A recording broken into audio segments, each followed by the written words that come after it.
일본의 150년 전통 명문 고등학교에서 12년째 영어를 가르치던 한 교사가 있었습니다. 그녀는 일본 교육이 최고라고 믿었고 학생들에게 규율과 질서를 가르치는 것이 교사의 의무라고 생각했죠. 하지만 단 3박 4일의 한국 수학여행이 그녀의 인생을 송두리째 흔들어 놓았습니다. 공항에서 마주한 QR코드 시스템부터 시작해 서울 지하철의 최첨단 인프라, 강남의 압도적인 스카이라인까지 그녀가 본 한국은 상상을 뛰어넘었습니다. 하지만 진짜 충격은 따로 있었죠. 한국 고등학교 교실에서 자신감 넘치게 영어로 발표하는 학생들, 스스로 목표를 세우고 토론하며 성장하는 교육 현장. 그 순간 그녀는 깨달았습니다. 자신이 12년 동안 해온 교육이 과연 옳았는지를요. 한국에서 돌아온 후 그녀와 학생들은 학교 전체를 바꾸기 위한 조용한 혁명을 시작합니다. 150년 전통과 맞선 한 교사의 1년간의 도전. 그 결말은 과연 어떻게 됐을까요? 일본 전역을 발칵 뒤집어 놓은 이 감동 실화, 지금 바로 시작합니다. 이 영상이 유익하셨다면 구독과 좋아요, 알림 설정으로 응원해 주시고 댓글로 여러분의 생각도 나눠주세요. 저는 야마다 케이코입니다. 일본 오사카의 사쿠라가오카 고등학교에서 영어를 가르치는 38살의 교사죠. 이 학교에서만 벌써 12년째 근무하고 있습니다.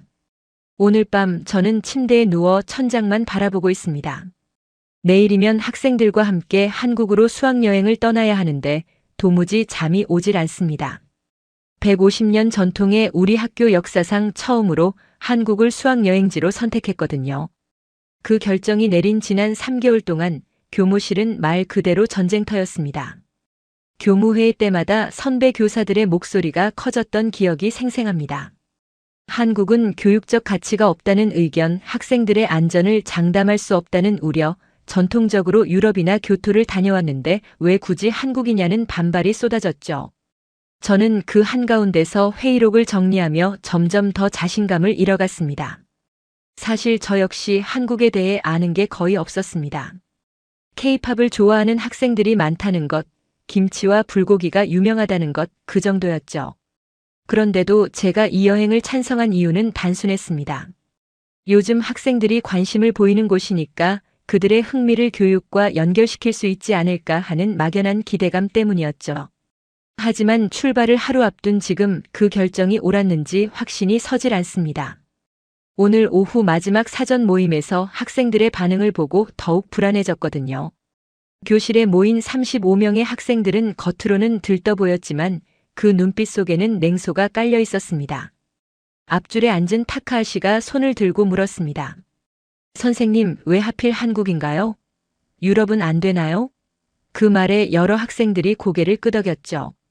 저는 준비한 답변을 늘어놓았습니다. 한국은 빠르게 발전하는 나라이고 여러분이 좋아하는 문화 콘텐츠의 본고장이며 우리와 가까운 이웃 국가라고요. 하지만 제 목소리에는 확신이 실리지 않았습니다. 학생들도 그걸 느꼈을 겁니다. 뒷줄에 앉은 사토가 작은 목소리로 중얼거렸습니다. 한국이 일본보다 나은 게 뭐가 있을까요? 옆 친구와 킥킥거리며 웃는 모습이 보였죠. 저는 그 순간 뭐라 대꾸해야 할지 몰랐습니다.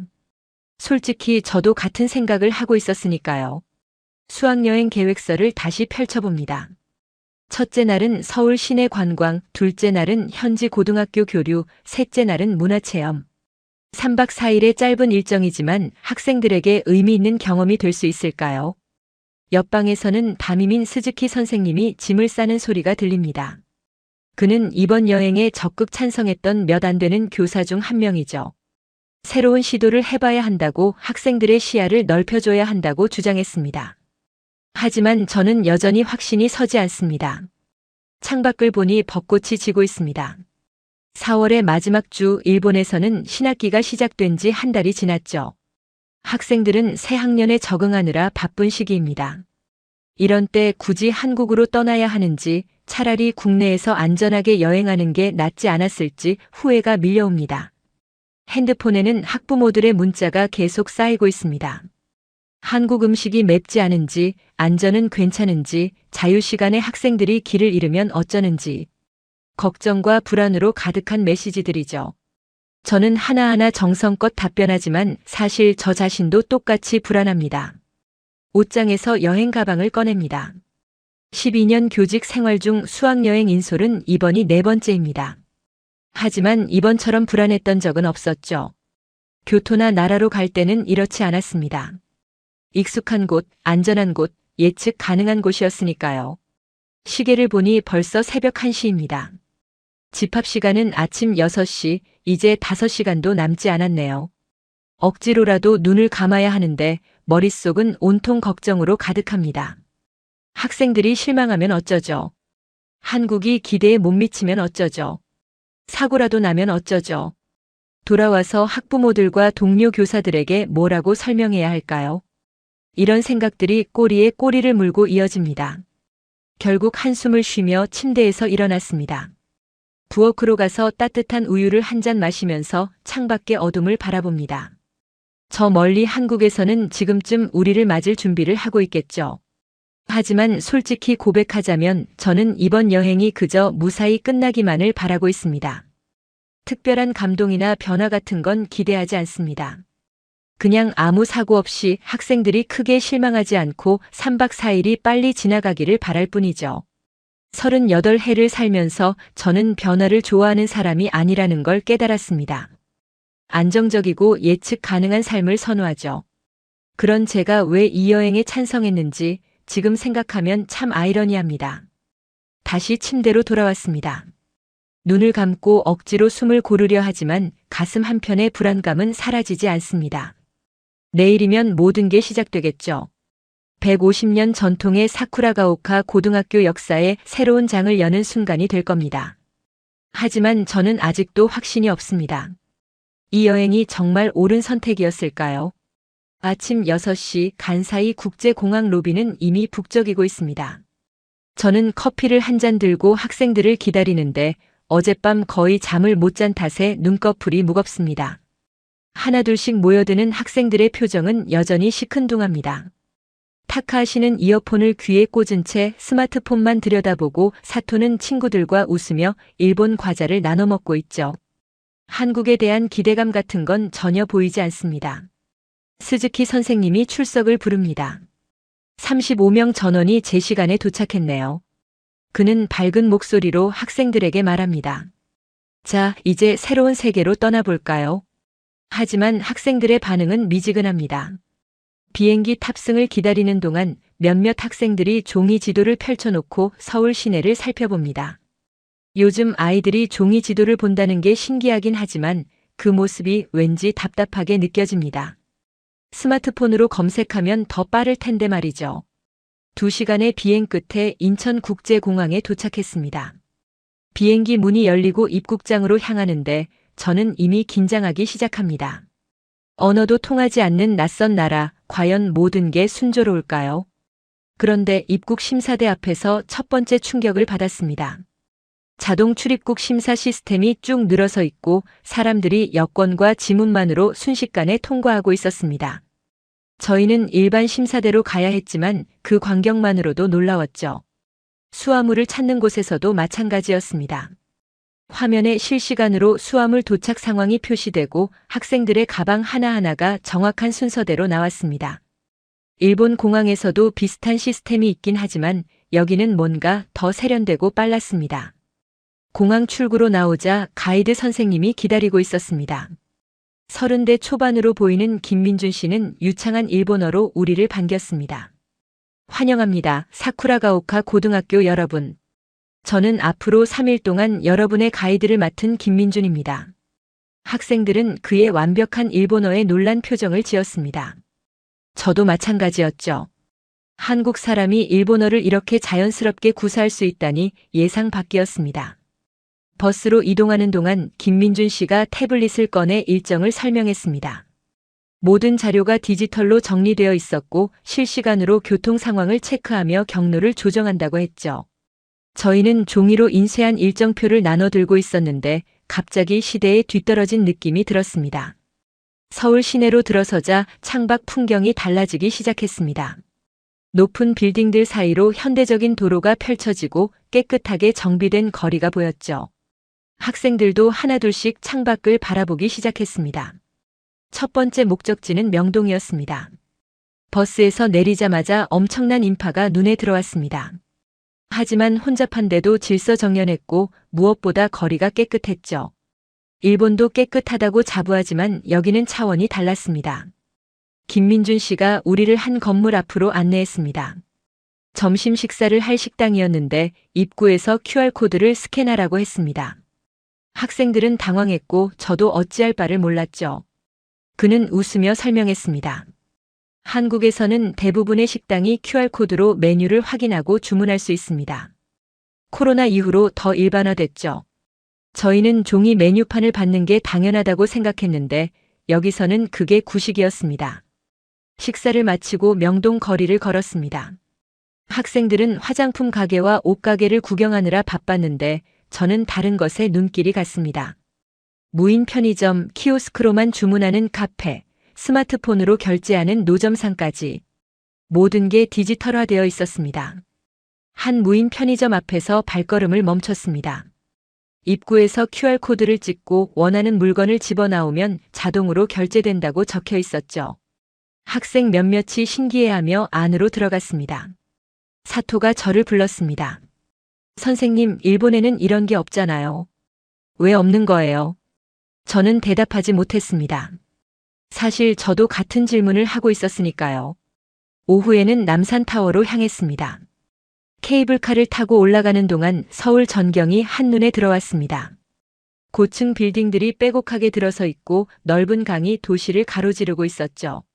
생각보다 훨씬 크고 현대적인 도시였습니다. 전망대에서 학생들은 사진을 찍느라 여념이 없었습니다. 그런데 한 학생이 제게 다가와 물었습니다. 선생님, 서울이 이렇게 발전한 줄 몰랐어요. 일본이랑 별로 차이 없는데요. 그 말이 제 가슴을 찔렀습니다. 차이 없다는 게 아니라 어쩌면 어떤 면에서는 우리보다 앞서 있을지도 모른다는 생각이 들었거든요. 저녁에는 호텔에 체크인했습니다. 로비에서부터 모든 절차가 태블릿으로 진행됐습니다. 직원은 친절하게 설명해줬지만 저는 이 모든 게 너무 빠르게 느껴졌습니다. 일본에서는 여전히 종이 서류를 작성하고 도장을 찍는데 말이죠. 방에 들어와 침대에 앉았습니다. 창밖으로 서울의 야경이 보입니다. 수많은 불빛이 반짝이고 거리는 여전히 활기차 보였습니다. 하루 만에 제 생각이 조금씩 흔들리기 시작했습니다. 한국이 이렇게 발전했을 줄은 정말 몰랐습니다. 아니, 솔직히 알려고 하지 않았는지도 모르죠. 저는 일본이 여전히 선진국이고 한국은 우리를 따라오는 나라라고 막연히 생각했습니다. 하지만 오늘 하루 동안 본 것들은 그 생각을 산산조각 냈습니다. QR코드, 무인 시스템, 디지털 결제. 이 모든 게 일상인 사회. 저희가 아직도 팩스를 쓰고 있을 때 이곳 사람들은 훨씬 앞서가고 있었습니다. 핸드폰을 꺼내 오늘 찍은 사진들을 봅니다. 무인 편의점, 디지털 메뉴판, 자동화된 시스템들. 이 사진들을 동료 교사들에게 보여주면 뭐라고 할까요? 믿지 않을지도 모릅니다. 갑자기 불안했던 마음이 다른 감정으로 바뀌기 시작합니다. 호기심? 아니면 위기감? 잘 모르겠습니다. 하지만 분명한 건 내일이 갑자기 기다려진다는 것입니다. 한국의 첫날은 이렇게 저의 생각을 뒤흔들어 놓았습니다. 둘째 날 아침 호텔 조식을 먹으며 학생들의 대화를 엿듣게 됐습니다. 어제 본 무인 편의점 이야기, 스마트폰 결제 이야기가 오갔죠. 목소리에 신기함이 묻어났습니다. 첫날의 냉소적인 분위기와는 확실히 달랐습니다. 오늘 첫 일정은 서울 지하철 체험입니다. 김민준 씨가 우리를 가장 가까운 지하철역으로 안내했죠. 계단을 내려가는 순간 저는 입을 다물 수 없었습니다. 역사 전체가 유리와 LED 조명으로 밝게 빛나고 있었습니다. 깨끗하고 현대적인 시설의 안내 표지판은 한국어, 영어, 일본어, 중국어로 표기되어 있었죠. 일본 지하철도 깨끗하지만 여기는 차원이 달랐습니다. 마치 미래 도시에 온 듯한 느낌이었습니다. 김민준 씨가 교통카드를 나눠주며 설명했습니다. 이 카드 하나로 지하철, 버스, 택시, 편의점 결제까지 모두 가능합니다. 최근에는 스마트폰으로도 다 되지만 여러분은 카드가 편하실 거예요. 학생들이 개찰구를 통과하기 시작했습니다. 카드를 터치하자 삐익 소리와 함께 문이 열렸죠.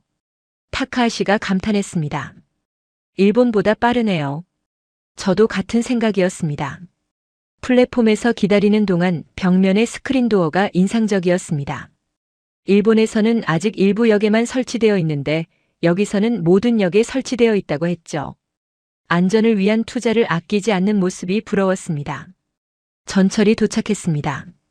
내부는 더욱 깨끗했고 좌석마다 USB 충전 포트가 있었습니다.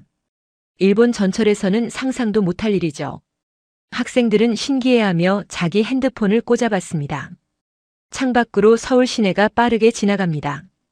역마다 승객들이 타고 내리는데 모두 스마트폰을 보거나 이어폰을 끼고 있었죠. 옷차림도 세련됐고 젊은 사람들이 많아 보였습니다. 몇 정거장을 지나 강남역에서 내렸습니다. 김민준 씨가 말했습니다. 여기가 바로 유명한 강남입니다. 한국의 경제 중심지라고 할 수 있죠. 지상으로 올라오자 압도적인 광경이 펼쳐졌습니다. 초고층 빌딩들이 하늘을 찌를 듯 솟아있고 넓은 도로에는 수많은 차들이 질서정연하게 달리고 있었습니다.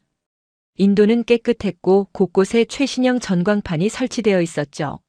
사토가 제 옆에서 중얼거렸습니다. 도쿄 못지않은데요.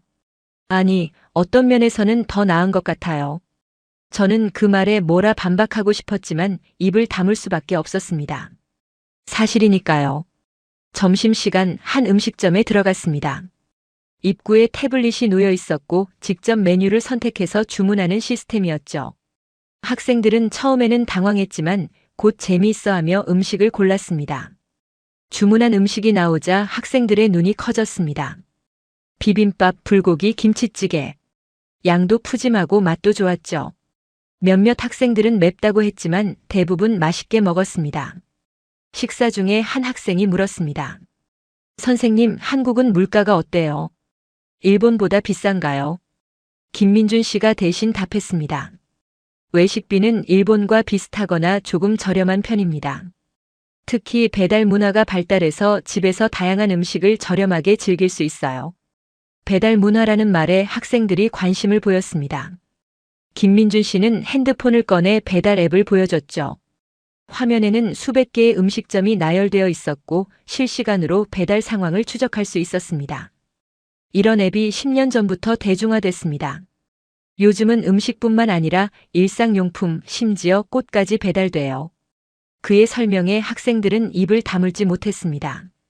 일본에서도 배달 서비스가 있긴 하지만 이 정도로 발달하지는 않았거든요. 오후에는 코엑스몰을 방문했습니다. 지하에 위치한 거대한 쇼핑몰은 그 자체로 하나의 도시 같았습니다. 서점, 영화관, 식당, 카페가 한 곳에 모여 있었고 중앙에는 유명한 별마당 도서관이 있었죠. 학생들은 도서관의 높은 서가들 사이를 걸으며 감탄했습니다. 천장까지 닿는 책장, 세련된 인테리어, 조용히 책을 읽는 사람들. 모든 게 완벽했습니다. 한 학생이 제게 다가와 말했습니다. 선생님, 일본은 왜 이런 게 없어요? 우리도 만들 수 있잖아요. 저는 쓴웃음을 지을 수밖에 없었습니다. 만들 수 있냐는 질문에는 예라고 답할 수 있겠지만 왜 없냐는 질문에는 답할 수 없었거든요. 코엑스를 나와 한강공원으로 향했습니다.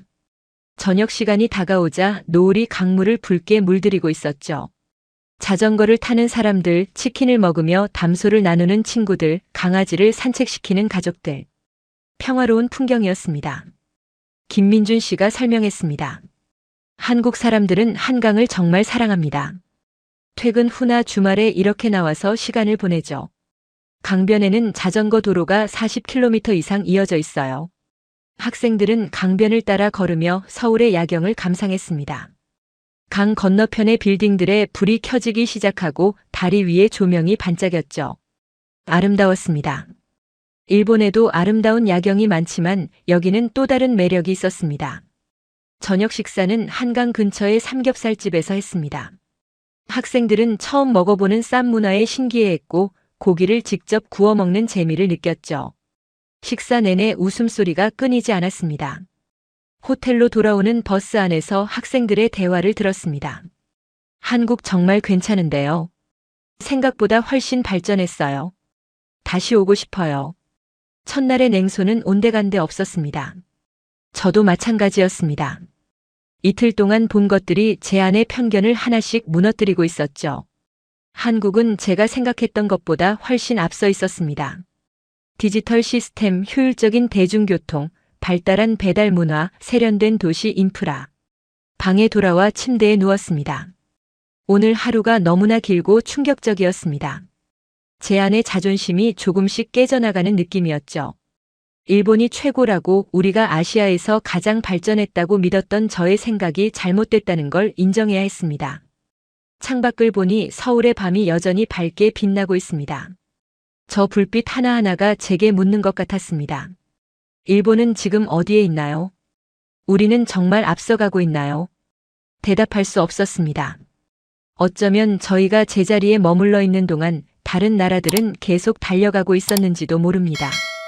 내일은 현지 고등학교를 방문합니다. 교육 현장에서는 어떤 모습을 보게 될까요? 벌써부터 긴장됩니다. 셋째 날 아침 버스는 서울의 한 고등학교로 향했습니다. 오늘은 이번 여행의 하이라이트라고 할 수 있는 현지 학교 교류 시간이죠. 저는 교사로서 한국의 교육 현장이 가장 궁금했습니다. 학교 정문에 들어서자 깨끗하고 현대적인 건물이 눈에 들어왔습니다. 일본의 전통적인 학교 건물과는 확연히 달랐죠. 유리로 된 외벽, 넓은 중정, 곳곳에 설치된 태양광 패널. 친환경적이면서도 세련된 디자인이었습니다. 교감 선생님이 우리를 맞이했습니다. 환영합니다. 사쿠라가오카 고등학교 여러분. 저희 대한고등학교에 오신 것을 진심으로 환영합니다. 유창한 영어로 인사하는 모습에 저는 조금 놀랐습니다. 먼저 학교를 둘러보는 시간을 가졌습니다. 복도를 걷는데 모든 교실에 전자칠판이 설치되어 있었고 학생들은 태블릿을 들고 수업을 듣고 있었죠.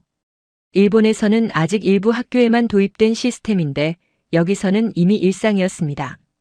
도서관도 인상적이었습니다. 종이책과 전자책을 함께 비치해 놓았고 곳곳에 토론실과 스터디 공간이 마련되어 있었죠. 학생들이 자유롭게 모여 공부하고 의견을 나누는 모습이 보였습니다. 드디어 수업 참관 시간입니다. 저희는 이 학교 3학년 영어 수업에 들어가게 됐죠. 교실에 들어서자 25명 정도의 학생들이 조별로 앉아 있었습니다. 일본처럼 일렬로 앉아 있는 게 아니라 4~5명씩 모여 앉아 있었죠. 담당 선생님이 수업을 시작했습니다. 오늘은 환경 문제에 대해 토론하겠습니다. 각 조는 준비한 자료를 발표해 주세요.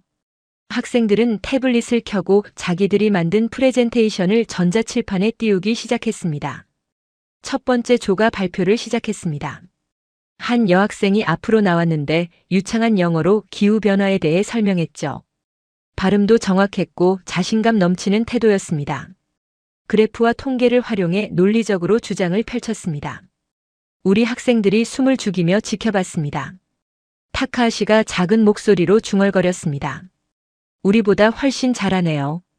저도 같은 생각이었습니다. 아니, 솔직히 제 영어 실력보다 나을지도 모른다는 생각까지 들었죠. 두 번째 조는 플라스틱 문제를 다뤘습니다. 남학생 둘이 역할극 형식으로 발표했는데 창의적이면서도 내용이 알찼죠. 다른 학생들은 적극적으로 질문하고 의견을 제시했습니다. 저는 그 광경을 보며 깨달았습니다. 이 학생들은 단순히 영어를 잘하는 게 아니었습니다. 자기 생각을 논리적으로 정리하고 자신 있게 표현하는 방법을 배우고 있었죠. 우리 학생들이 교과서를 암기하는 동안 이곳 학생들은 사고하는 법을 익히고 있었습니다. 발표가 끝나고 질의응답 시간이 됐습니다. 한국 학생 하나가 우리 학생들에게 물었습니다. 일본에서는 환경 문제를 어떻게 다루나요? 우리 학생들은 당황했습니다. 아무도 선뜻 대답하지 못했죠. 잠시 침묵이 흐르자 제가 나섰습니다. 일본도 환경 문제에 관심이 많습니다. 분리수거나 에너지 절약 같은 실천을 하고 있죠. 하지만 제 대답은 피상적이었고 한국 학생들만큼 구체적이지 못했습니다. 수업이 끝나고 쉬는 시간, 한국 학생들이 우리에게 다가왔습니다. 일본 애니메이션을 좋아한다는 학생, J-팝을 듣는다는 학생들이 있었죠. 서로 문화를 공유하며 금방 친해졌습니다. 한 여학생이 저에게 물었습니다. 선생님, 일본 학교는 어때요? 여기랑 많이 다른가요? 저는 잠시 생각했습니다. 뭐라고 대답해야 할까요? 솔직하게 답했습니다. 일본 학교는 규율을 중요하게 생각합니다. 학생들이 질서를 잘 지키고 예의 바르죠. 하지만 여러분처럼 자유롭게 의견을 나누는 분위기는 아닐 수도 있어요. 그 학생이 고개를 끄덕였습니다. 각 나라마다 장점이 있네요. 저희는 선생님처럼 예의를 더 배워야 할 것 같아요. 그 말에 저는 얼굴이 화끈거렸습니다. 예의만 가르치고 생각하는 법은 가르치지 못했다는 자각이 들었거든요. 점심시간에는 학교 식당에서 함께 식사했습니다. 한국 학생들이 우리에게 음식을 권하며 이것저것 설명해줬죠. 떡볶이, 김밥, 잡채. 모두 맛있었고 학생들도 즐거워했습니다. 식사 후 한국의 한 교사와 대화를 나눴습니다. 그는 저와 비슷한 나이의 수학교사였죠. 한국 교육에 대해 물었더니 흥미로운 답변이 돌아왔습니다. 저희는 학생들이 스스로 목표를 세우게 합니다. 교사는 그걸 돕는 역할이죠. 물론 입시 압박도 있지만 최근에는 학생 중심 교육으로 많이 바뀌고 있어요. 그 말이 가슴에 꽂혔습니다. 저는 늘 학생들을 지도하려고만 했습니다. 이래라 저래라 말하고 틀에 맞추려고 했죠. 학생들이 스스로 선택하고 책임지게 하기보다는 제가 정한 길을 따라오길 원했습니다. 오후에는 동아리 활동을 참관했습니다. 로봇 동아리, 영화 제작 동아리, 토론 동아리 등 다양했죠. 학생들은 자기가 좋아하는 분야에서 열정적으로 활동하고 있었습니다. 로봇 동아리에서는 학생들이 직접 코딩한 로봇을 시연했습니다. 복잡한 알고리즘을 설명하는 모습이 전문가 같았죠. 우리 학생들은 감탄하며 지켜봤습니다. 하나가 제게 속삭였습니다. 선생님, 우리 학교도 이런 동아리 만들 수 있을까요? 저는 고개를 끄덕였지만 속으로는 확신이 없었습니다. 우리 학교의 보수적인 분위기에서 과연 가능할까요? 저녁에 작별 인사를 나눴습니다. 한국 학생들이 우리를 위해 작은 선물을 준비해 놨더군요. 한국 전통 부채와 엽서였죠. 우리 학생들도 준비한 일본 과자를 나눠줬습니다. 버스에 타기 전 한국 교장 선생님이 저에게 말했습니다. 교육의 본질은 학생들이 스스로 꿈을 찾도록 돕는 것이라고 생각합니다. 점수가 아니라 성장을 보는 거죠. 호텔로 돌아오는 길 버스 안은 조용했습니다. 학생들도 저도 많은 생각에 잠겨 있었죠. 오늘 본 것들이 충격으로 다가왔습니다. 방에 들어와 창가에 섰습니다. 서울의 불빛이 반짝이고 있었죠. 저는 속으로 중얼거렸습니다. 나는 정말 좋은 교사였을까? 학생들을 제대로 가르쳤을까? 대답은 나오지 않았습니다. 하지만 한 가지는 확실했습니다. 변해야 한다는 것, 그리고 그 변화는 저부터 시작되어야 한다는 것. 12년 교직 생활 중 가장 혼란스러운 밤이었습니다. 마지막 날 아침 저는 평소보다 일찍 눈을 떴습니다. 창밖의 서울은 벌써 깨어나 움직이고 있었죠. 오늘이면 일본으로 돌아갑니다. 3박 4일의 짧은 여행이었지만 제 안에 무언가가 완전히 흔들려 버렸습니다. 샤워를 하며 어제 본 한국 학교의 모습들이 계속 떠올랐습니다. 자신감 넘치게 발표하던 학생들, 자유롭게 의견을 나누던 분위기, 스스로 목표를 세우게 한다던 교사의 말. 모든 게 제게 질문을 던지고 있었습니다. 조식을 먹으러 식당에 내려갔습니다. 학생들은 여행 마지막 날이라 그런지 아쉬워하는 표정이었죠. 며칠 전만 해도 한국에 대해 냉소적이던 아이들이 이제는 더 머물고 싶어 합니다. 타카하시가 제게 다가왔습니다. 선생님, 학교 돌아가면 저희도 토론 수업할 수 있을까요? 어제 본 한국 학생들처럼요. 저는 잠시 망설였습니다. 뭐라고 대답해야 할까요? 할 수 있을 거야. 선생님이 도와줄게. 그렇게 말했지만 속으로는 확신이 없었습니다. 우리 학교의 보수적인 시스템 안에서 과연 가능할까요? 오전 일정은 경복궁 방문이었습니다. 500년 넘은 궁궐을 걸으며 한국의 역사를 느꼈죠. 웅장한 건축물과 아름다운 정원이 인상적이었습니다. 가이드의 설명을 들으며 한국이 오랜 역사와 문화를 가진 나라라는 걸 새삼 깨달았습니다. 학생들도 진지하게 궁궐을 둘러봤습니다. 사토가 사진을 찍으며 말했습니다. 일본 역사 시간에 배운 것보다 훨씬 멋있어요. 선생님, 한국 역사도 공부하고 싶어요. 그 말에 저는 뜨끔했습니다. 우리는 학생들에게 일본 중심의 시각만 가르쳐 왔습니다. 이웃나라의 역사와 문화를 제대로 알려주지 못했죠. 편견과 선입견을 심어준 건 아니었을까요? 점심은 인사동의 한 전통 찻집에서 먹었습니다. 한정식이 나왔는데 작은 접시에 담긴 12가지 반찬들이 정성스러웠죠. 학생들은 젓가락질이 서툴렀지만 열심히 먹으려 노력했습니다. 김민준 씨가 한국 음식 문화에 대해 설명했습니다. 한국에서는 음식을 나눠 먹는 문화가 있습니다. 함께 먹으며 정을 나누는 거죠. 그 말을 들으니 지난 사흘 동안 느꼈던 한국 사람들의 따뜻함이 이해됐습니다. 식사 후 인사동 거리를 걸었습니다. 전통 공예품 가게, 화랑, 기념품 가게가 즐비했죠. 학생들은 가족과 친구들에게 줄 선물을 사느라 바빴습니다. 저는 한 서점에 들어갔습니다. 한국어로 된 책들이 가득했는데 교육 관련 코너가 눈에 띄었죠. 몇 권을 펼쳐보니 학생 중심 교육, 창의력 개발, 자기주도 학습 같은 주제들이었습니다. 한 권을 집어들었습니다. 제목은 아이들의 꿈을 키우는 교실이었죠. 첫 페이지를 넘기자 이런 문장이 있었습니다. 교사의 역할은 가르치는 것이 아니라 배우도록 돕는 것이다. 그 문장을 읽는 순간 가슴이 철렁했습니다. 저는 12년 동안 무엇을 해왔을까요? 학생들에게 지식을 주입하고 규칙을 강요하고 제 방식대로 따라오길 원했습니다. 학생들이 스스로 배우도록 도운 적이 있었나요? 책을 사서 가방에 넣었습니다. 일본어로 번역된 책도 있었지만 한국어 원서를 샀죠. 돌아가서 천천히 읽어보고 싶었습니다. 오후 늦게 공항으로 향했습니다. 버스 창밖으로 서울 시내가 지나갔죠. 3일 전에는 낯설게만 보이던 이 도시가 이제는 친숙하게 느껴졌습니다. 공항에 도착해 출국 수속을 밟았습니다. 학생들은 아쉬워하며 서울을 돌아봤죠. 한 학생이 말했습니다. 선생님, 또 오고 싶어요. 다음에는 더 오래 있고 싶어요. 저도 같은 마음이었습니다. 더 많은 것을 보고 더 많은 것을 배우고 싶었죠. 하지만 지금은 돌아가야 할 시간입니다. 비행기에 앉아 창밖을 바라봤습니다. 서울의 스카이라인이 점점 작아지고 있었죠. 짧은 여행이었지만 제 인생에서 가장 큰 전환점이 될 것 같은 예감이 들었습니다. 옆자리에 스즈키 선생님이 말을 걸었습니다. 어떠셨어요, 케이코 선생님? 학생들이 정말 좋아하던데요. 저는 고개를 끄덕였습니다. 네, 생각보다 훨씬 좋았습니다. 아니, 예상을 완전히 뒤엎었다고 해야 할까요? 그가 웃었습니다. 저도 놀랐어요. 한국이 이렇게 발전했을 줄은 몰랐죠. 우리가 너무 우물 안개구리였던 건 아닐까요? 그의 말이 전곡을 찔렀습니다. 우리는 정말 우물 안개구리였습니다. 비행기가 이륙했습니다.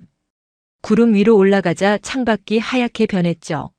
저는 눈을 감고 지난 3일을 되새겼습니다. 첫날 디지털 시스템에 놀랐던 것. 둘째 날 발달한 인프라에 감탄했던 것.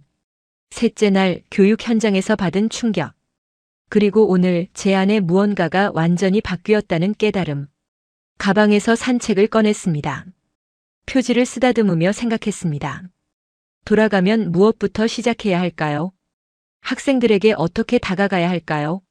확실한 건 예전의 저로는 돌아갈 수 없다는 것입니다. 한국에서 본 것들, 느낀 것들이 제 안에 깊이 새겨졌습니다. 이제는 변해야 합니다. 학생들을 위해서, 그리고 저 자신을 위해서요.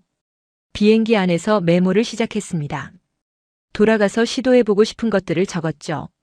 학생 중심 수업, 토론식 교육, 태블릿 활용, 자유로운 분위기 조성.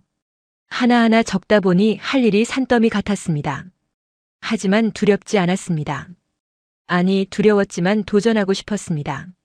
12년 동안 같은 방식으로만 가르쳤던 제가 이제는 새로운 시도를 할 용기가 생겼습니다. 옆에서 학생들의 대화 소리가 들렸습니다. 한국어 배우고 싶다는 말, 다음에는 더 많이 준비해서 오겠다는 다짐, 우리 학교도 바뀌었으면 좋겠다는 희망. 아이들도 변화를 원하고 있었습니다. 저는 메모장에 큰 글씨로 적었습니다. 변화는 나부터. 그리고 그 아래 작게 덧붙였습니다. 학생들과 함께. 2시간의 비행 끝에 오사카에 도착했습니다. 익숙한 공항, 익숙한 풍경. 하지만 모든 게 조금 다르게 보였습니다. 우리가 놓치고 있는 것들이 눈에 들어오기 시작했죠. 집에 돌아와 침대에 누웠습니다. 피곤했지만 잠이 오지 않았습니다. 머릿속은 온통 앞으로의 계획으로 가득했죠. 내일부터 학교에 가면 무엇부터 해야 할까요? 동료 교사들에게 어떻게 말해야 할까요? 학생들의 기대에 어떻게 부응해야 할까요? 질문은 많았지만 답은 하나였습니다. 시작하는 것. 작은 것부터라도 변화를 만들어가는 것. 한국에서의 3박 4일은 끝났지만 진짜 여행은 이제 시작입니다. 월요일 아침 학교 정문을 들어서는 발걸음이 무거웠습니다. 150년 전통의 붉은 벽돌 건물이 여느 때와 다름없이 서 있었죠. 하지만 제 눈에는 모든 게 달리 보였습니다. 낡은 창문, 어두운 복도, 종이 게시판.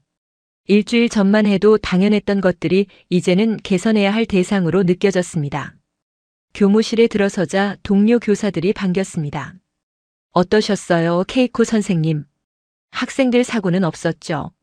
저는 여행이 정말 좋았다고, 한국이 생각보다 훨씬 발전했다고 말했습니다. 하지만 반응은 시큰둥했습니다. 나카무라 선생님이 코웃음을 쳤죠. 겉만 번지르르 한 거 아닌가요? 우리 일본이 훨씬 낫죠. 다른 선생님들도 고개를 끄덕였습니다. 저는 더 이상 말하지 않았습니다. 직접 보지 않은 사람들에게 설명해봤자 소용없다는 걸 알았으니까요. 대신 제 책상에 앉아 한국에서 산 교육 서적을 꺼냈습니다. 첫 수업 시간 교실에 들어서자 학생들의 눈빛이 달라져 있었습니다. 여행 전에 무기력한 표정이 아니라 뭔가 기대하는 듯한 눈빛이었죠. 타카하시가 손을 들었습니다. 선생님, 오늘은 토론 수업해요. 한국에서처럼요. 저는 준비가 안 돼 있었습니다. 교과 과정대로 진행하려고 했거든요. 하지만 학생들의 눈빛을 보니 거절할 수 없었습니다. 좋아, 그럼 조별로 나눠서 환경 문제에 대해 이야기해 볼까? 학생들은 신이 나서 책상을 옮기기 시작했습니다. 정돈된 일렬 배치가 순식간에 조별 배치로 바뀌었죠. 처음에는 어색했습니다. 학생들도 어떻게 해야 할지 몰라 했죠. 하지만 제가 먼저 질문을 던지자 하나둘씩 의견을 내기 시작했습니다. 서툴렀지만 진심이 담긴 이야기들이었습니다. 수업이 끝나고 복도에서 교감 선생님과 마주쳤습니다. 그는 제 교실을 힐끗 보더니 눈살을 찌푸렸죠. 케이코 선생님, 교실이 왜 이렇게 어수선합니까? 학생들이 너무 시끄러웠어요. 저는 토론 수업을 했다고 설명했습니다. 하지만 그는 고개를 저었죠. 우리 학교는 전통을 중시합니다. 학생들은 조용히 수업을 들어야 합니다. 새로운 시도는 신중해야 해요. 점심시간 학생들이 교무실로 몰려왔습니다. 15명 정도 됐을까요? 타카하시가 대표로 말했습니다. 선생님, 저희 학교도 바뀌면 안 될까요? 한국 학교처럼 태블릿으로 수업하고 토론도 더 많이 하고요. 사토도 거들었습니다. 저희도 로봇 동아리 만들고 싶어요. 코딩 배우고 싶고요. 다른 학생들도 한마디씩 했습니다. 전자칠판 설치해 주세요. 영어 발표 기회를 늘려주세요. 저는 학생들의 열정에 감동했습니다. 동시에 막막했죠. 학교 시스템을 바꾸는 건 제 혼자 할 수 있는 일이 아니었습니다. 예산도 필요하고 다른 교사들의 동의도 필요했죠. 선생님도 최선을 다해볼게. 하지만 시간이 필요할 거야. 제 대답에 학생들은 실망한 표정을 지었습니다. 하지만 고개를 끄덕이며 돌아갔죠. 오후 교무회의 시간, 저는 한국 수학여행 보고를 했습니다. 학생들의 반응이 좋았다고, 많은 걸 배웠다고 말했죠. 그리고 조심스럽게 제안했습니다. 우리도 몇 가지를 개선해보면 어떨까요? 나카무라 선생님이 즉시 반박했습니다. 무엇을 개선한다는 겁니까?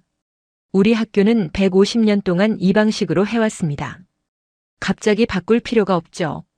다른 선생님들도 동조했습니다. 학생들이 일시적으로 들떠있는 거예요. 곧 잊어버릴 겁니다. 전통을 지키는 게 중요합니다. 스즈키 선생님만 저를 지지했습니다. 저도 한국에서 많은 걸 느꼈습니다. 우리도 변화가 필요해요. 하지만 그의 목소리는 묻혀버렸죠. 회의가 끝나고 저는 허탈했습니다. 변화를 원하는 건 저와 학생들 뿐이었습니다. 학교 시스템은 너무나 견고했고 동료들은 변화를 두려워했죠. 퇴근길 도서관에 들렀습니다. 교육 관련 서적 코너에서 몇 권을 빌렸죠. 학생 중심 교육, 토론식 수업, 디지털 리터러시. 제가 배워야 할 게 너무 많았습니다. 집에 돌아와 한국에서 찍은 사진들을 다시 봤습니다. 태블릿으로 수업하는 학생들, 자신감 있게 발표하는 모습, 현대적인 학교 시설. 불과 일주일 전 풍경인데 벌써 까마득하게 느껴졌습니다. 핸드폰이 울렸습니다. 타카하시에게서 온 문자였죠. 선생님, 저희끼리 스터디 그룹 만들려고 해요. 한국 학생들처럼 서로 가르치고 배우고 싶어요. 괜찮을까요? 저는 즉시 답장했습니다. 정말 좋은 생각이야. 선생님도 도울 수 있는 게 있으면 말해. 학생들의 자발성이 자랑스러웠습니다. 밤늦게까지 책을 읽었습니다.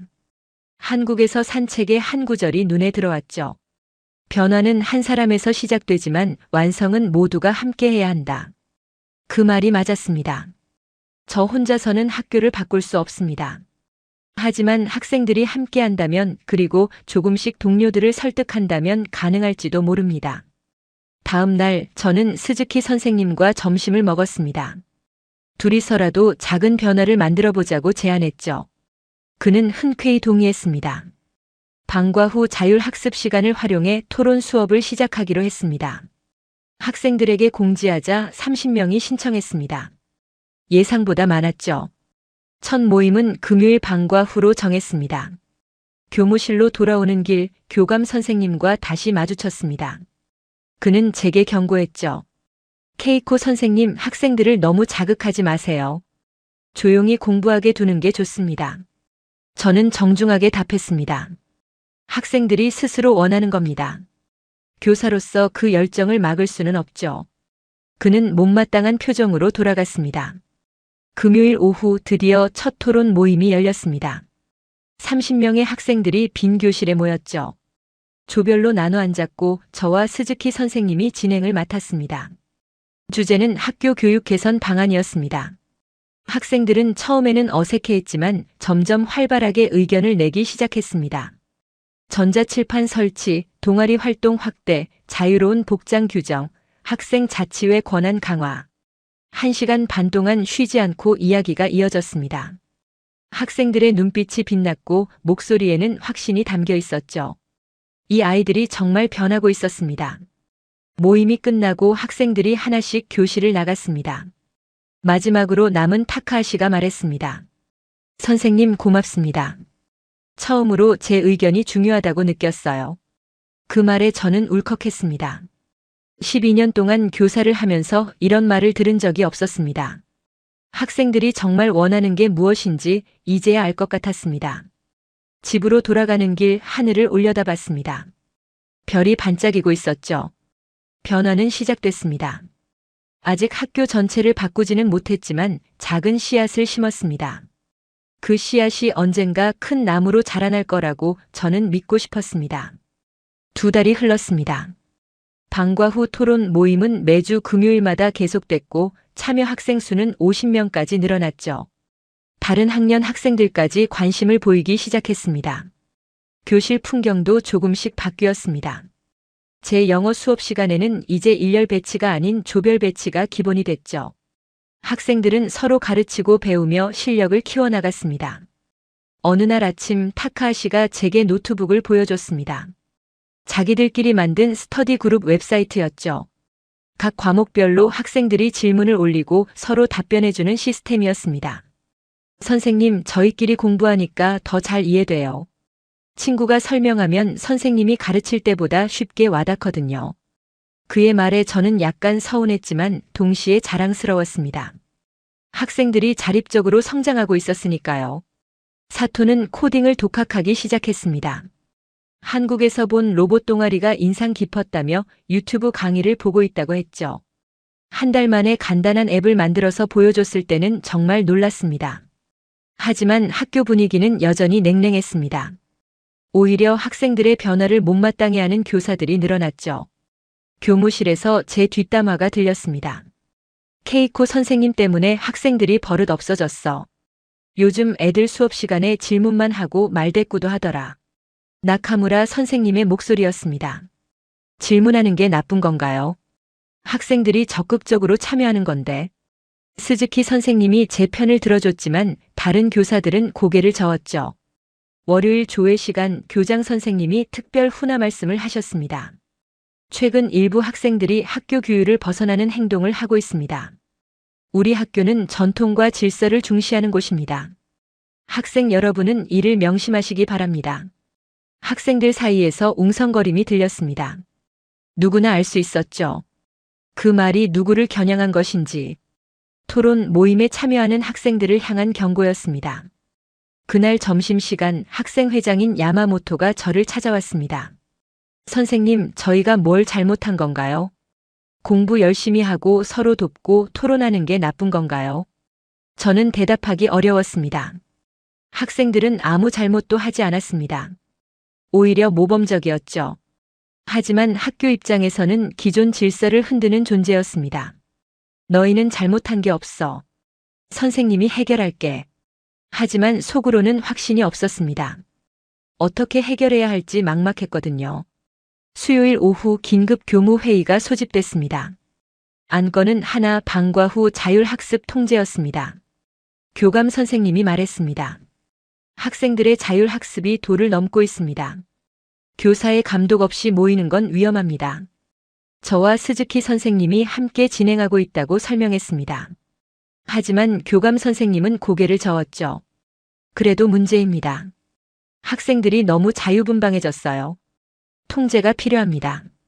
다른 교사들도 거들었습니다.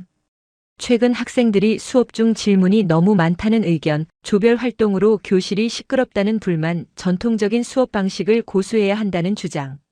저는 참다 못해 일어났습니다. 학생들이 질문하는 게 뭐가 문제입니까? 그들이 스스로 배우려고 노력하는 건데요. 우리가 그걸 막을 권리가 있나요? 교무실이 조용해졌습니다. 12년 동안 한 번도 회의에서 큰 소리를 낸 적 없던 제가 목소리를 높인 거죠. 모두가 저를 놀란 표정으로 바라봤습니다. 케이코 선생님 진정하세요. 교장 선생님이 말했습니다. 우리는 학생들을 위해 이 논의를 하는 겁니다. 감정적으로 대응하지 마세요. 하지만 저는 물러서지 않았습니다. 정말로 학생들을 위한 거라면 그들의 목소리를 들어야 하지 않을까요? 저는 한국에서 봤습니다. 학생들이 스스로 생각하고 결정하는 교육을요. 그게 진짜 교육 아닐까요? 나카무라 선생님이 비웃었습니다. 한국 하시는데 여긴 일본입니다. 우리 방식이 있어요. 150년 동안 이어온 전통을 왜 버려야 합니까? 전통이 중요하다면 그 전통이 학생들에게 정말 도움이 되는지 돌아봐야 하지 않을까요? 제 목소리가 떨렸습니다. 저는 12년 동안 그저 가르쳤습니다. 하지만 학생들이 무엇을 원하는지, 무엇이 필요한지 물어본 적이 없었어요. 회의실이 다시 조용해졌습니다. 교장 선생님이 한숨을 쉬었죠. 케이코 선생님의 열정은 이해합니다. 하지만 학교 운영에는 질서가 필요해요. 방과 후 활동은 당분간 중단하시기 바랍니다. 저는 자리에 앉았습니다. 무력감이 밀려왔죠. 결국 막히고 말았습니다. 학생들에게 뭐라고 말해야 할까요? 회의가 끝나고 복도를 걷는데 학생들이 제게 다가왔습니다. 선생님, 소문 들었어요. 모임이 금지된다고요. 타카하시의 목소리에 실망이 가득했습니다. 저는 뭐라 위로해야 할지 몰랐습니다. 미안해, 선생님이 힘이 없어서. 그렇게 말하는 게 고작이었죠. 사토가 말했습니다. 선생님 잘못이 아니에요. 저희가 포기하지 않으면 돼요. 다른 학생들도 고개를 끄덕였습니다. 우리끼리라도 계속 공부하면 되잖아요. 그 순간 깨달았습니다. 변해야 할 사람은 학생들이 아니었습니다. 저였고 동료 교사들이었고 학교 시스템이었죠. 하지만 학교가 변하지 않는다면 저라도 변해야 했습니다. 금요일 오후 공식적인 모임은 열리지 못했습니다. 하지만 학생들은 학교 근처 도서관에 모였죠. 저도 개인 자격으로 참석했습니다. 교사가 아닌 그저 배우는 사람으로요. 50명의 학생들이 도서관 스터디룸에 모였습니다. 공간이 좁아 복도까지 넘쳐났죠. 학생들은 각자 준비한 주제로 발표했습니다. 환경 문제, 인공지능, 교육개혁, 진로 고민. 모든 주제가 진지했고 토론은 열띠였습니다. 저는 그저 옆에서 지켜볼 뿐이었죠. 학생들은 제 도움 없이도 훌륭하게 해냈습니다. 모임이 끝나고 타카하시가 말했습니다. 선생님, 학교가 우리를 막아도 괜찮아요. 우리는 계속할 거예요. 배우는 건 아무도 막을 수 없잖아요. 그 말에 저는 눈물이 났습니다. 한국 여행 이후 2달 동안 학생들이 정말로 변했습니다. 누가 시키지 않아도 스스로 배우고 서로 돕고 성장하고 있었죠. 그날 밤 저는 결심했습니다. 학교 시스템과 싸워봤자 이길 수 없습니다. 하지만 학생들 곁에서 그들의 성장을 지켜보고 도울 수는 있습니다. 교사의 역할이 그게 아닐까요? 월요일 아침 교장실로 불려갔습니다. 케이코 선생님, 학생들이 금요일에 도서관에 모였다면서요. 선생님도 참석했다고요. 저는 고개를 끄덕였습니다. 네, 개인 자격으로 다녀왔습니다. 학생들의 자발적인 모임이었고 저는 그저 지켜봤을 뿐입니다. 교장 선생님이 한숨을 쉬었습니다. 선생님, 학교 방침을 따라주셔야 합니다. 이러시면 곤란해요. 저는 처음으로 교장 선생님의 눈을 똑바로 바라봤습니다. 교장 선생님, 질문 하나만 하겠습니다. 학생들이 스스로 배우고 성장하는 모습을 보는 게 정말로 나쁜 일인가요? 대답은 없었습니다. 1년이 흘렀습니다. 교실 창문을 통해 들어오는 봄볕이 따스합니다. 벚꽃이 피는 계절, 새 학기가 시작됐죠. 저는 이제 3학년 담임을 맡고 있습니다. 교실을 둘러봅니다. 예전처럼 일렬로 배치된 책상은 없습니다. 조별로 배치된 책상, 벽면에 학생 프로젝트 게시판, 뒤편에 토론 코너. 제 교실은 완전히 바뀌었죠. 1년 전 한국 여행 이후 많은 일이 있었습니다. 학교와의 갈등, 동료들의 비난, 학부모들의 우려. 쉽지 않은 시간이었죠. 하지만 포기하지 않았습니다. 조회종이 울립니다. 학생들이 하나둘씩 교실로 들어옵니다. 타카하시, 사토, 야마모토. 1년 전 그 수학여행을 함께 갔던 아이들이 이제 3학년이 됐습니다. 좋은 아침 여러분. 오늘부터 새 학년이 시작됩니다. 제 인사에 학생들이 밝게 답합니다. 1년 전과는 확연히 다른 분위기입니다. 자신감과 활기가 넘치죠. 첫 수업은 영어입니다. 하지만 교과서를 펴지 않습니다. 대신 질문을 던지죠. 여러분은 왜 영어를 배워야 한다고 생각하나요? 학생들이 손을 듭니다. 세계와 소통하기 위해서요. 다양한 정보를 접근하기 위해서요. 제 꿈을 이루는 데 필요해서요. 각자의 답이 쏟아집니다. 좋아요. 그럼 오늘은 여러분의 꿈에 대해 영어로 발표해 봅시다. 학생들은 태블릿을 꺼냅니다. 아, 맞습니다. 작년 말에 학교가 드디어 태블릿을 도입했죠. 처음에는 예산 문제로 거절당했습니다. 하지만 학생들이 직접 교장실을 찾아가 탄원서를 냈습니다. 100명이 넘는 학생의 서명이 담긴 탄원서였죠. 학교는 결국 일부라도 도입하기로 했습니다. 타카하시가 먼저 발표합니다. 저는 인공지능 연구자가 되고 싶습니다. 한국 여행에서 본 첨단 기술이 제 꿈을 바꿨어요. 그의 영어는 1년 전보다 훨씬 유창합니다. 사토도 발표합니다. 저는 교육 소프트웨어 개발자가 되고 싶습니다. 학생들이 더 재미있게 배울 수 있는 프로그램을 만들고 싶어요. 그는 실제로 간단한 학습 앱을 만들어 친구들에게 보여줍니다. 한 명 한 명 발표할 때마다 가슴이 뭉클합니다.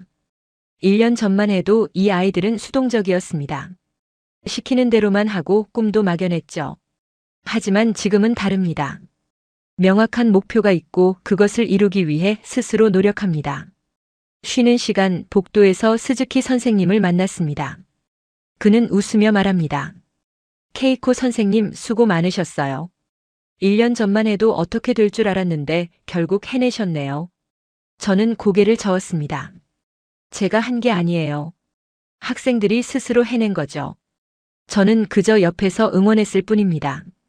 점심시간 작년에 만들어진 자율학습 그룹이 여전히 활발합니다. 이제는 학교 공식 동아리로 인정받았죠. 창의 토론반이라는 이름으로 60명이 넘는 학생들이 활동하고 있습니다. 학생회실에 들어가 봅니다.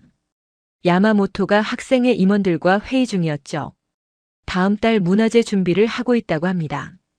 올해는 한일 교류를 주제로 한다고 하네요.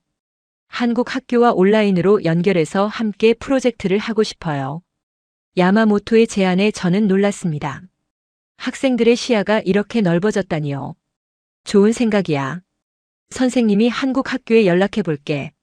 학생들의 얼굴이 환해집니다. 1년 전 방문했던 대한고등학교가 떠올랐습니다. 분명 좋은 반응을 보일 거예요. 오후 수업이 끝나고 교무실에 돌아왔습니다. 나카무라 선생님이 제게 다가왔죠. 케이코 선생님, 요즘 학생들이 정말 달라진 것 같아요. 수업 태도도 좋고 질문도 적극적이고요. 감사합니다. 학생들이 스스로 변한 거예요.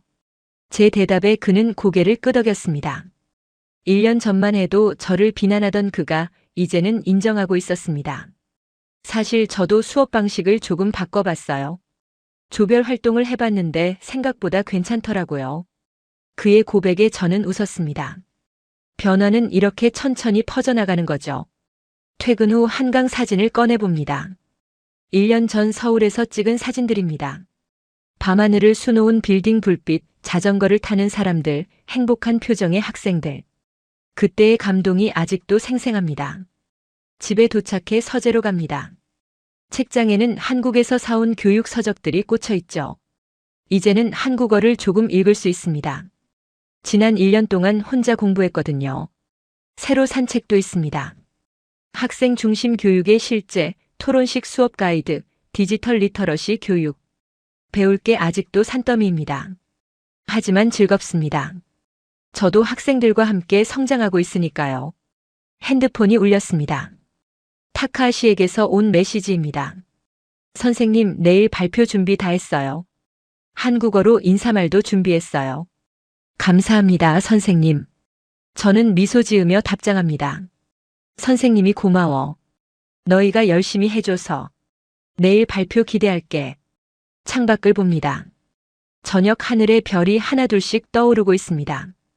1년 전 이맘때 저는 한국행 비행기를 타기 전 밤을 새웠죠.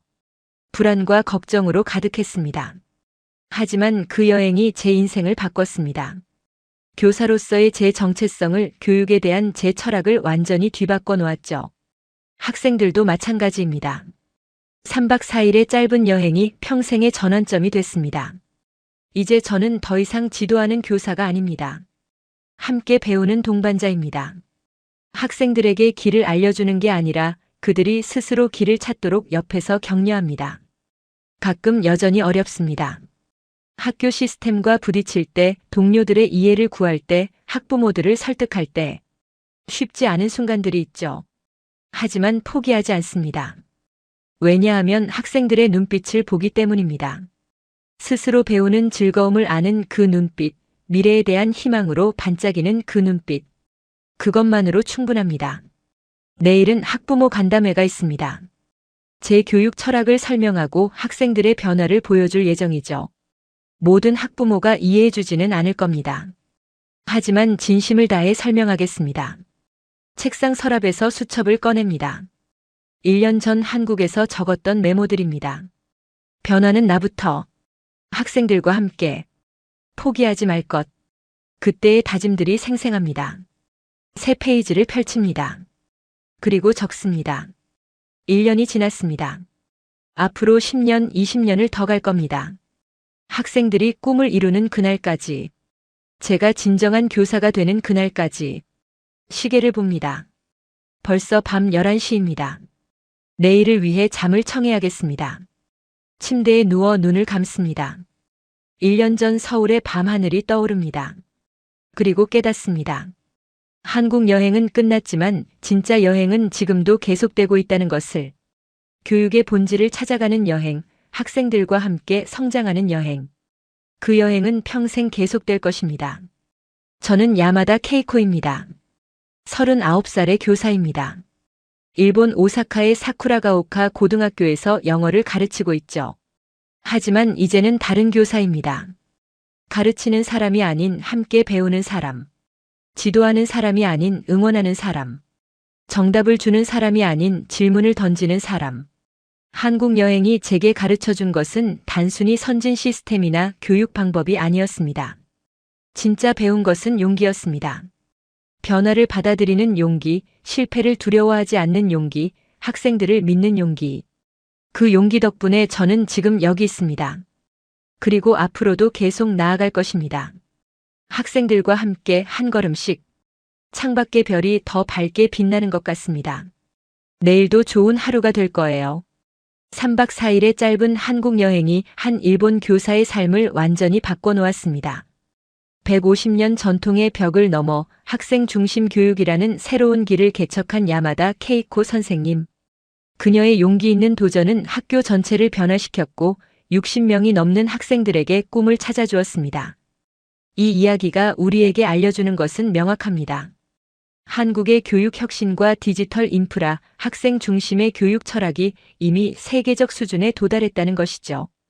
일본의 명문 교사조차 감탄하고 배워갈 만큼 우리의 교육 시스템과 사회 인프라는 놀라운 발전을 이뤘습니다. 하지만 더 중요한 것은 변화를 받아들이는 용기입니다.